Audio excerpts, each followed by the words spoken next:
everyone, in today's video I'm going to be sharing with you 3 ideas for how you can get more out of a Babbel subscription in any language. Now this could be useful for you if you're already using Babbel and you're wondering what else can you do with the resources you have access to, or maybe you're thinking about purchasing Babbel and you're wondering how can you get the most out of your money, what is the potential for the program. Now if you're in that second category and you're less familiar with what Babbel actually is, I will put a link in the description to a free trial / demo type thing. We can have a little play around with the program, see what it looks like. But I am a very experienced user of Babbel. I learned French from absolute beginner to B1 intermediate level only on Babbel, and I had a great experience, and I've made lots of videos about it on my channel, which are all in a playlist that will also be linked in the description.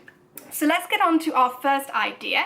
This is something that I actually did, which was to create little posters of the grammar that I was learning on Babbel. So why do I suggest doing this? Well, on Babbel you have the vocab review, which tests you on the vocab that you've learned in the lessons, but it's got less focus on grammar. So what I did was, when Babbel taught me new items of grammar, I used to write it into Photoshop and then put it all into different fonts that I liked, into different colours, and then I would print it off and stick it on my wall. So why was this useful for me? Well, rather than just print off a generic French poster from the internet and stick it on my wall, these things were actually relevant to what I was doing in my Babbel lessons.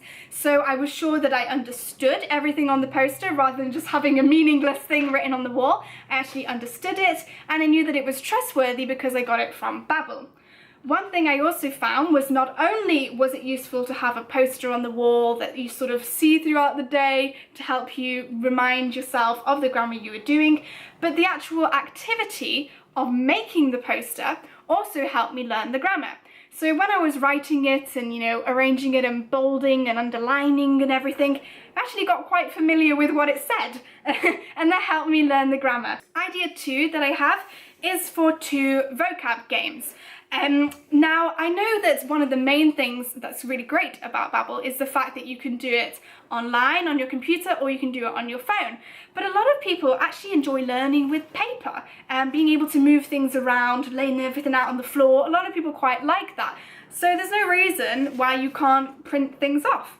So I made 2 games. One of them is like a dominoes type game, where basically the picture on the domino matches to the word on another domino, and then they all link together to make a kind of snake or a square. Obviously this can be as big as you want, and you can use the vocab that you have on your Babbel. The way I made these was just to screenshot the vocab when it appeared, either on the vocabulary review or in the lessons. One thing just to be aware of when you're doing that is that the Babbel material is copyrighted, so if you do make any of these games, you shouldn't sell them, and maybe you shouldn't use them in classrooms. Just be a bit careful of that. But I do like that it allows you to use the same images, because I found when I was learning with Babbel that I actually started to associate the Babbel pictures with the words, and so it's nice that you could actually take that off the digital and take it into the paper, into other things you can do. So this game that I have here is a sort of snap game. So basically you have the picture and the English, and then you have another card which has got the French on it. You can play this on your own by, putting them all flat and then turning them over to try to find pairs.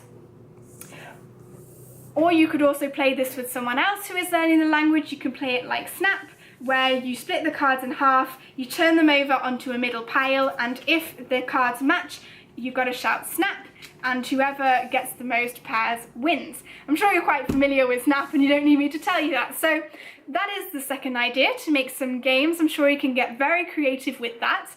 So my third idea is to create a recordings library. Now, what do I mean by this? What I mean is that at certain intervals, it could be once a week, once a month, you can decide, I would suggest that you record yourself speaking in your target language. Now, an easy way to do this would be that when you get the alert on your phone or on your calendar, it's time to do the recording. I would just go on to my Babbel vocab review for that day, and whatever 10 items it gave me, you could just read them into the voice recorder on your phone, or just read them onto a recorder on your laptop, and then build up a sort of library of dated, I would date them, dated recordings on your computer that you can go back and listen to yourself to see whether you're improving. Now this is particularly useful because sometimes you can get to a sort of lack of motivation, you've got to a plateau and you feel like you're not improving, you're not getting better. If you can actually go back and listen to yourself, have a little click on the file, listen to how you sounded a month ago, you might realize, oh actually I have improved, I just didn't realize that I've improved, and that could give you just that little kick to continue. Another thing I think could be beneficial about recording yourself at frequent intervals is if you suddenly see a big spike of improvements, it can help indicate to you what types of methods work. So if you decide at some point you're going to start listening to the radio in your target language or the TV in your target language, and then when you come to do your recording, you see a massive improvement, this could indicate to you, oh well, this is a good idea to listen to the TV and the radio because it's really helping you. But if you see no improvement after months and months, you might think, I need to do a bit more to work on my pronunciation.